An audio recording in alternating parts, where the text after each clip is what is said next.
Dahil Duterte? Ang feeling nila na magiging next president? Hindi nga. Diba? Yeah. Ang pinag-uusapan natin dito, yung corruption nila, bakit nila nagagawa mag-corrupt? Kasi nga mga addict. Diba? Mga kababayan po natin, handa umanong ilabas at pangalanan ni Miss Cathy Binag ang lahat ng mga sangkot umano sa pulburon kung sakali mang gagalawin umano siya. At ayon pa nga kay Miss Cathy Binag, handa rin umano ito humarap sa Senado or sa House of Representatives kung sakaling ipapatawag siya kaugnay sa kanyang mga allegation. At matandaan po natin mga kababayan, sinabi po noon ni Miss Cathy Binag na inoperan siya umano ng pulburon nitong si Lisa Marcos. At isa nga po sa pinangalanan niya na umano yung sangkot na anak ni Bongbong Marcos ay itong si Sandro Marcos, mga kababayan. Ngunit bakit hindi pa po inilabas ni Miss Cathy Binag itong hawak niyang USB? Kailan pa ito ilalabas? At ano po ang sinasabi niyang isa sa pinakamalaking pasabog at kailan ito mangyayari? Mga kababayan, pakinggan po natin ang naging exclusive interview ni Miss Cathy Binag dito kay Miss Marlica na marami na naman po siyang mga bagong isiniwalat patungkol po sa pagiging polboronic ni Marcos Jr.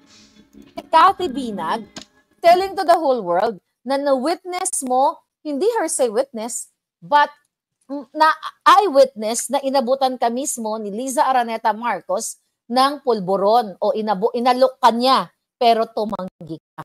At sa maraming pagkakataon, nakita mo, doon sa nakaraang interview natin, itong mismong presidente ng Pilipinas na sumisinghot ng pulburon at minsan naiwanan pa yung residue dito. So ano yung naramdaman mo na ni isang, well, mayroon namang media na nag-ano sa'yo, like the Manila Times, Semanay and other media na hindi naman ganun katulad ng engagement nitong mga malalaking companies nito.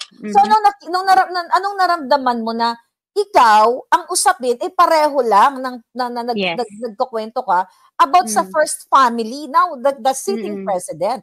Pero dinedma ka ng media at ito binigyan nito ng limelight. Ay, naramdaman mo nun? Kitang-kita mo na wala na talagang integrity yung government. Yung mga mainstream media natin na I thought yun ang magtatanggol sa mamamayang Pilipino. Like, there's so much crime happening right now, pero binibigyan nila ng chance. Like, sabi ko nga, di ba, anong tawag nila sa akin? Ano ba yung paninira nila sa akin? Kabit, babae ni ganito, babae ni ganyan, may, you know. Yeah. Di ba, parang mas binigyan nyo pa ng limelight yung yung hindi siya ex-convict, convicted. Di ba? Na nagnakaw. Convicted by life imprisonment? Oo, tapos parang binigyan nyo ng chance yon na ako abuse, ang tawag dito, may totoong kwento ko. Then, I'm trying to like tell you guys that this is just a start. If you will not, parang tinotolerate nyo, kahit kayo mangyayari sa inyo. Maniwala kayo sa akin. Alam mo yun. Yan, tama nga mga kababayan po natin. Kasi imagine mo tinolerate pa ng mga congressman itong nangyayari ngayon at mukhang ang dati nilang ikinontempt ay gusto nilang papaniwalaan na nagsasabi ng totoo. Imalinaw naman po mga kababayan po natin na kasinungalingan po yung mga hinarap nilang witness dito sa House of Representatives para idiin lang po yung mga Duterte. Pero bakit hindi nila imbestigahan itong si Miss Cathy Binag? Bakit hindi nila ipatawag para marinig po itong kanyang mga expose, lalo na usaping droga ngayon. Pero kung siyempre hindi konektado sa mga Duterte, hindi nila ipapatawag. Di ba? Pero kung may mga allegation na tatamaan yung mga Duterte, matik po yan. Itong mga kongresista po natin, Barbers, Fernandez, Acop, Paduano, Abante, nako po. Yung mga Yanggons pa, Nograles, ano pa yung iba dyan. Umpisa lang to, ginagamit lang kayo lahat. Tama. Ginagamit lang kayo lahat, and kung hindi kayo maninindigan, domino effect yan. Alam mo yon. So parang sabi ko, anong merong, what kind of government we have? Tapos parang nakita mo talaga yung dictatorship, andyan na. It's like, lantaran mo nang nakikita na, sabi ko nga ano bang problema nila? Di ba parang, dahil Duterte? Ang feeling nila na magiging next president? Hindi nga. Diba? Yeah.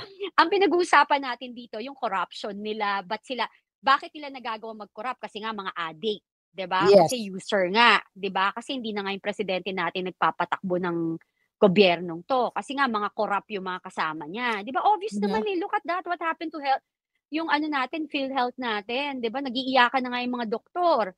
'Di ba? Kasi nga nagdodroga, kaya kaya nila 'yon kasi they need more money, You're greedy eh. You're super greedy with everything. Ano ba yung unang ginawa nung napaupo, 'di ba? They want to parang pahabain yung Term. kanilang term.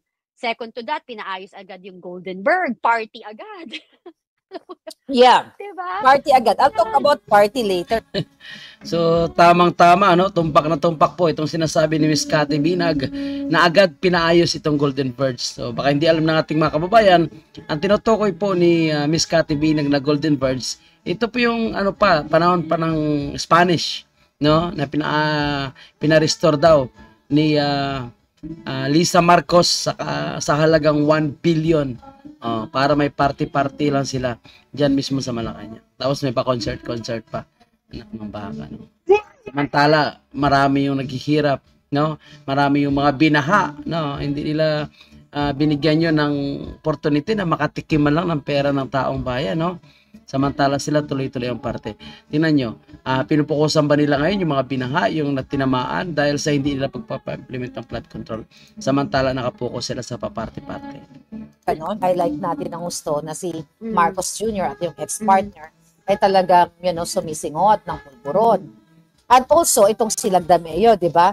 No, Ang tanong ko kasi yun sa'yo noon, I don't know kung tama, na ilang beses mo nakita na si Marcos ay kasama ka nag-pulburon. Sabi mga more than 5 times.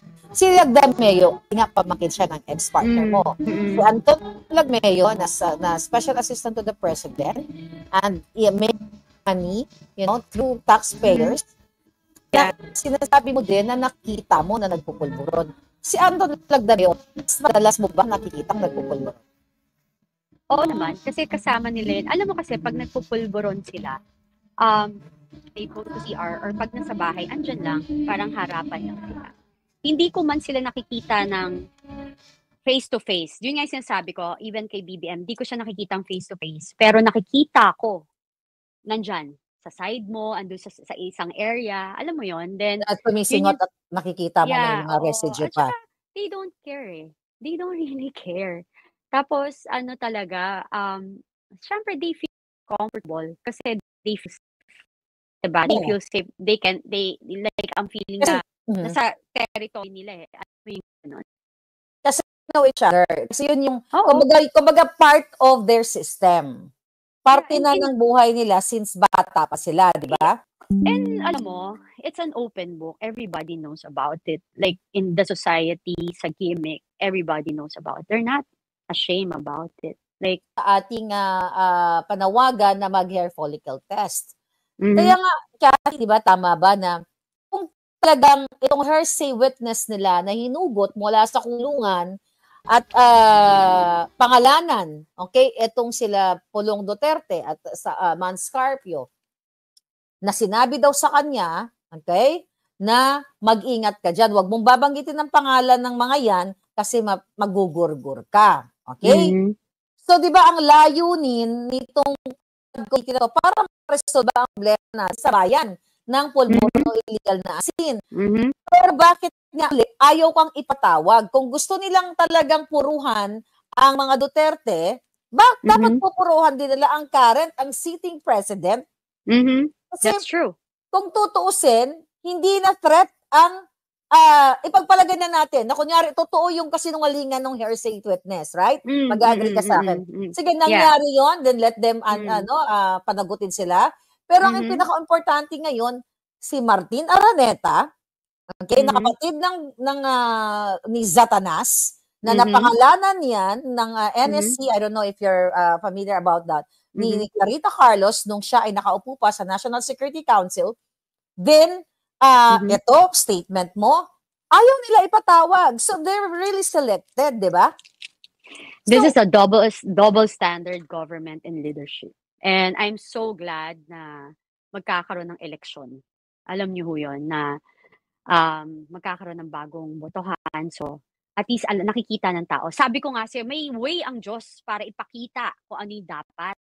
So, kung ngayon akala nila nakakalusot sila sa ginagawa nila, eto rin yun. Parang okay, feeling niyo walang magagawa yung mamamayang Pilipino. Paano kung sa eleksyon, yung mga mamamayang Pilipino mas matalino na? Mababayaran niyo pero hindi kayo bobotohin. Alam mo yung gano'n? So, Yeah. you wouldn't know. Second to that, parang I don't get it talaga na andiyan na lahat eh. Alam mo yung PIDEA leaks, nandiyan si very close to them. Eto kami, very close kami sa mga yan. Pero yung Congress walang ginagawa, yung Senate, 'di ba? Parang I don't know what's happening with you guys. Parang magkano po ba ang Magkano ba? magkano bang po bang ang sungal-ngal sa mga bells? parang I'm sorry but I'm not sorry kasi nandiyan na lahat. Kami dapat 'di ba? Yung witness na 'to may criminal case, 'di ba? Tapos Hindi lang siya criminal case, convicted na nakakulong nga life exactly. sentence. I'm sorry, may So tama po mga kababayan po natin. Nandiyan na nga po lahat, at hindi po nila binibigyan ng binibigyan ng atensyon mga kababayan po natin. Bagkus nagbulag-bulagan na sila, nagbibingian lang po sila, pati po yung mainstream media. So ang mainstream media, alam naman po natin na matagal na po talaga silang kontrolado ng sino mang politiko na bumabayad sa kanila. Doon lang sa kay PRRD, hindi po sila talaga pumanig kay PRRD dahil alam naman natin kung sino mga nasa likod nila. Nung panahon ni PRRD, hawak po sila ng mga dilawan para sirain po si PRRD. Kahit yung panahon ng kampanya, di ba? Hawak din po sila ng mga dilawan, kaya pilit na sinisiraan din yung tandem noon ni Marcos at ni VP Sara. Pero nung nanalo na nga itong si Marcos Jr., ito na.